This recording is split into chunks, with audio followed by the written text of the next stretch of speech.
Alright guys, so it's now been about, what, 3-4 days since I've installed the kit, and I've done a bit of testing over those days, and what I've discovered is when I was testing I was just running straight water because I haven't actually purchased any boost juice yet.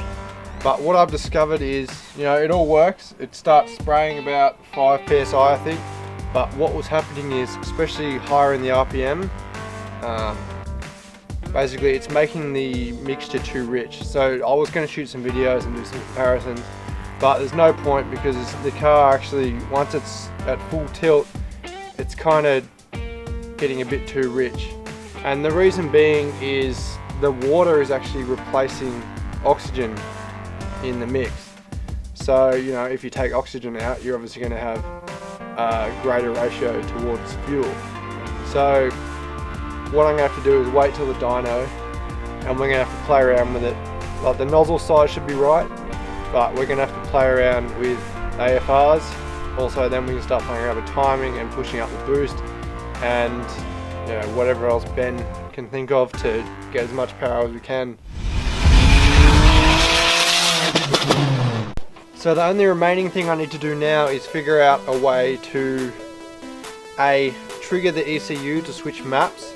So what we're going to do, Brett and I were having a chat about this the other day, and what we needed to do, basically, the ECU gets has a pin to switch maps.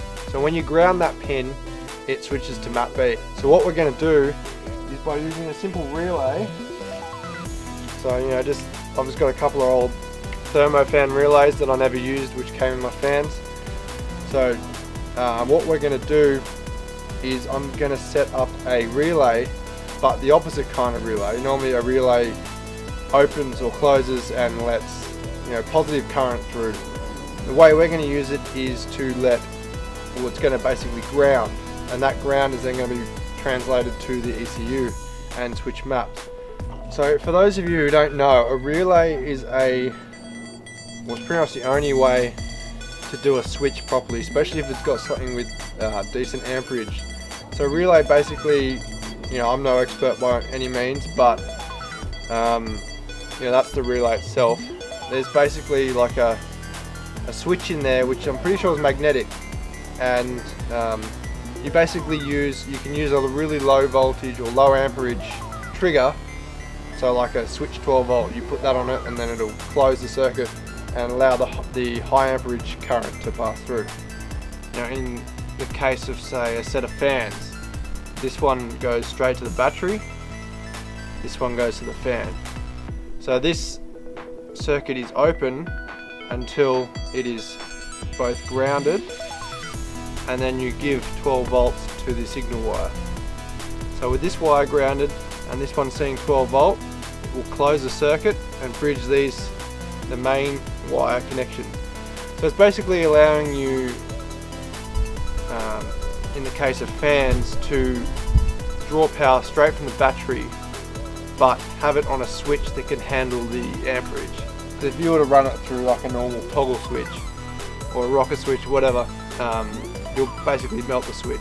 So in a nutshell, basically, whenever the pump sees 12 volts to turn on, you know, I get my dash LED, and wired into that, I'm going to have the trigger for the relay to then flick the relay and ground the pin on the ECU.